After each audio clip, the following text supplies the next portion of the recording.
చెప్తాను. బ్రేకింగ్ వచ్చింది, important breaking. ఢిల్లీలో ఎర్రకోట దగ్గర కారులో బాంబు పేలుళ్లు, 5గురికి తీవ్ర గాయాలు. ఢిల్లీలోని ఎర్రకోట సమీపంలో భారీ పేలుళ్లు జరిగాయి. కారులో బాంబులు పేల్చడం జరిగింది. తీవ్రవాదుల కుట్రగా దీన్ని భావిస్తూ ఉన్నారు. గేట్ నంబర్ దగ్గర, ఢిల్లీలోని ఎర్రకోట గేట్ నంబర్ దగ్గర కారులో బాంబు పేలుళ్లు, 5 కార్లు ధ్వంసమయ్యాయి.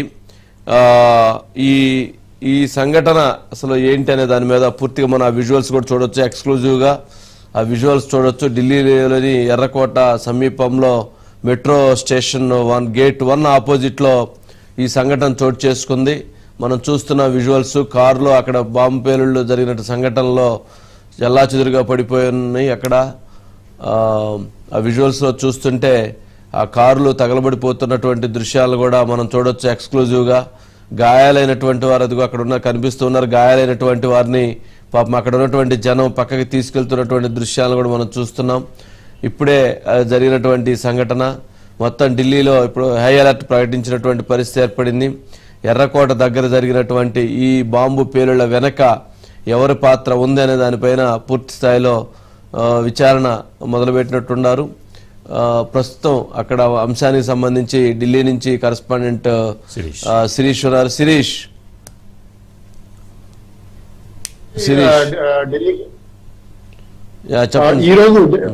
ఈ రోజు ఢిల్లీ సమీపంలోని హర్యానాలోని ఫరీదాబాద్, అంటే ఢిల్లీకి దాదాపు 40 నుంచి 50 కిలోమీటర్ల దూరంలో ఫరీదాబాద్ అనే ఏరియా ఉంటుంది. ఆ ఫరీదాబాద్ అనే ఏరియాలో నిన్న హైదరాబాద్ లో, అదేవిధంగా ఉత్తరప్రదేశ్ లో ఇలా ఒక్కొక్క కనెక్షన్ నేపథ్యంలో ఒక డాక్టర్ ని అరెస్ట్ చేయడం కూడా జరిగింది. ఆయన దగ్గర నుంచి 2900 కిలోల అమోనియం నైట్రేట్ కు సంబంధించిన పేలుడు పదార్థాన్ని కూడా స్వాధీనం చేసుకున్నారు. సో పెద్ద ఎత్తున స్వాధీనం చేసుకున్న పరిస్థితుల నేపథ్యంలో దానికి సంబంధించిన ఇన్వెస్టిగేషన్ అనేది కూడా కొనసాగుతూనే ఉంది. పొద్దున్న నుంచి కూడా ఇటు జమ్మూ కాశ్మీర్ కు సంబంధించిన పోలీసులు కూడా వచ్చారు. దానికి సంబంధించి ఇన్వెస్టిగేషన్ అనేది కూడా కొనసాగిస్తారు. అయితే ఇటీవల కాలంలో ఢిల్లీలో ఎలాంటి అవాంఛనీయ సంఘటనలు కానీ ఇలాంటి పేలుడు ఘటనలు కానీ కూడా చోటు చేసుకోలేదు. అయితే 2014 కంటే ముందు సేమ్ ఢిల్లీలోని ఎర్రకోట వద్ద కానీ లేకపోతే ఢిల్లీలోని జమా మసీద్ దగ్గర కానీ ఇలాంటి ఘటనలు లాంటివి కూడా చోటు చేసుకున్నాయి. అయితే ఒక్కసారిగా ఈ ఢిల్లీలోని రెడ్ ఫోర్ట్ కు సంబంధించిన గేట్ నెంబర్ 1 అంటే నియర్ బై మెట్రో స్టేషన్ దగ్గర ఈ పేలుడు అనేది కూడా సంభవించింది. అయితే పేలుడికి కారణం ఏంటనేది కూడా ఇంకా తెలియరాలేదు. కాకపోతే ఆ కారు పేలిన సమీపంలో దాదాపు 5 కార్లు ధ్వంసమయ్యాయి. కొంతమంది వ్యక్తులకు తీవ్ర గాయాలైనట్లుగా కూడా తెలుస్తోంది. అయితే అది పేలుడు పదార్థాలు ఉపయోగించి జరిపిన పేలుడులా, లేకపోతే ఈ సిఎన్జి వెహికల్స్ కానీ లేకపోతే మిగిలిన వెహికల్స్ ఏదైతే ఫైర్ అయ్యి బ్లాస్ట్ అయిన వెహికల్స్ అనే దాని గురించి కూడా పూర్తి సమాచారం అనేది కూడా రావాల్సింది. పోలీసు, అదేవిధంగా ఫోరెన్సిక్ టీమ్, క్లూ టీమ్స్ అన్ని కూడా ఘటనా స్థలానికి చేరుకున్నాయి. ఆ ప్రమాదం జరిగిన దగ్గర నుంచి 2 కిలోమీటర్ల పరిధిలో పూర్తి ఏరియా మొత్తానికి కూడా దిగ్బంధనం కూడా చేశారు. ఎలాంటి వెహికల్స్ ని కూడా లోపలికి కూడా అనుమతించని పరిస్థితి. 6:30 గంటల తర్వాత ఈ ఘటన అనేది కూడా 6:30 నుంచి దాదాపు 7 గంటల మధ్యలో ఈ ఘటన అనేది కూడా చోటు చేసుకున్నట్లుగా కూడా తెలుస్తోంది. అత్యంత రద్దీగా ఉండే ప్రాంతం, ఎక్కువగా టూరిస్టులు ఉండే ప్రాంతం.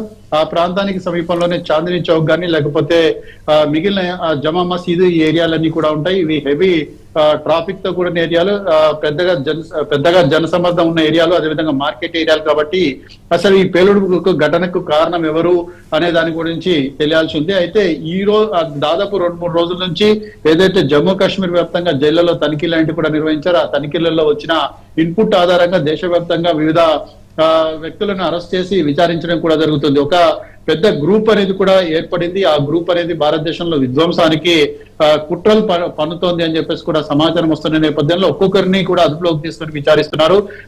ఈ విచారణలో భాగంగా ఒక్కొక్కరి దగ్గర నుంచి కూడా భయంకరమైన విషయాలతో పాటుగా పేలుడుకు, అదేవిధంగా కుట్రలకు సంబంధించి కీలక ఆధారాలన్నింటినీ కూడా స్వాధీనం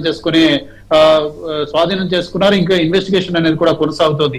సో ఈ నేపథ్యంలోనే ఈ ఘటన అనేది కూడా చోటు చేసుకోవడం అనేది కూడా ఒక్కసారిగా కలకలం రేకెత్తిస్తోంది. అయితే ఇది నిజంగా తీవ్రవాదులు జరిపిన బ్లాస్టా లేకపోతే వేరే ఏ రకంగా జరిగిన బ్లాస్ట్ అనే దాని గురించి కూడా ఫోరెన్సిక్ టీం అక్కడికి చేరుకుంటుంది. మొత్తానికైతే ఒక కార్ అనేది కూడా బ్లాస్ట్ అయింది. ఆ కార్ బ్లాస్ట్ కావడం కారణంగా మిగిలిన కార్లన్నింటి కూడా ధ్వంసమైనట్లుగా కూడా చెప్తున్నారు. సాధారణంగా ఢిల్లీలో ఎక్కువగా సిఎన్జికి సంబంధించిన వెహికల్స్ అనేటివి కూడా ఉపయోగిస్తారు. ఈ సిఎన్జికి సంబంధించిన వెహికల్స్ అనేటివి కూడా ఈ విధంగా గ్యాస్ లీక్ అయి బ్లాస్ట్ అవుతూ కూడా ఉంటాయి. సో అలాంటి బ్లాస్టా లేకపోతే నిజంగా ఈ రోజు ఏదైతే తీవ్రవాదుల్ని గత 2 రోజుల నుంచి వరుసగా తీవ్రవాదులు వాళ్ళ యొక్క సానుభూతి పనులను అరెస్ట్ చేస్తూ వస్తున్నారు, అదుపులోకి తీసుకుని వస్తున్నారు, వాళ్ళకు సంబంధించిన పని అనేది కూడా తెలియాల్సి ఉంది. ఇప్పటి వరకు అయితే ఈ బ్లాస్ట్ కు సంబంధించి ఎవరు కూడా దీనికి సంబంధించి బాధ్యులమని చెప్పేసి కూడా ప్రకటించుకోలేదు. అయితే విద్రోహ కోణంలోనే పోలీసులు మాత్రం దర్యాప్తు అనేది కూడా కొనసాగిస్తున్నారు. ఎందుకంటే 2-3 రోజుల నుంచి కొన్ని ఇన్పుట్స్ అనేవి కూడా వస్తున్నాయి కాబట్టి ఆ ఇన్పుట్స్ ఆధారంగానే వీటికి సంబంధించిన విచారణ అనేది కూడా జరుగుతుంది. అయితే ఇన్పుట్స్ వచ్చిన కొద్దీ వివిధ ప్రాంతాల్లో కూడా హై అలర్ట్ అనేది కూడా జారీ చేయడం కూడా జరుగుతోంది. అయితే ఈ హై అలర్ట్ లో ఉండగానే ఈ ఘటన అనేది కూడా చోటు చేసుకుంది.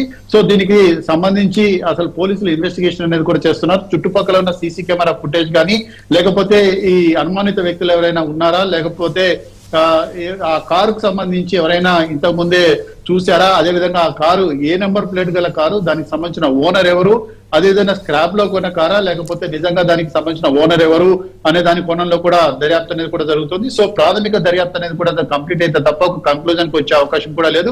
మనకు అందుతున్న విజువల్స్ వచ్చిన విజువల్స్ ని బట్టి కనుక చూసినట్లయితే అది చాలా సీరియస్ బ్లాస్ట్ అని కూడా చెప్తున్నారు. సో దీనికి సంబంధించి ఏ తీవ్రవాద సంస్థ అనేది కూడా దీని వెనుక ఉంది అనేది కూడా తెలియాల్సి ఉంది. అయితే గత కొద్ది రోజులుగా కూడా ఏదైతే ఆపరేషన్ సింధూర్ తర్వాత ఆపరేషన్ సింధూర్ భారత్ పై పైచేయి సాధించలేని పాకిస్తాన్, బంగ్లాదేశ్, అదేవిధంగా దానికి సంబంధించిన సానుభూతి పరులతోటి పెద్ద ఎత్తున కుట్రకు తెరదించడం కూడా జరిగింది. ఆ కుట్రలో భాగంగానే ఈ బ్లాస్ట్ అనేది కూడా జరిగింది అన్న కోణంలో అయితే దర్యాప్తు అనేది కూడా జరుగుతుంది. సో ఒక అరగంటలో దీనికి సంబంధించి ఒక ప్రాథమికంగా కొంత క్లూస్ అనేటి కూడా దొరికే అవకాశం కూడా ప్రస్తుతానికి అయితే ఇన్వెస్టిగేషన్ కొనసాగుతుంది. Right Suresh, right, thank you. Srinivas గారు. శ్రీనివాస్ గారు.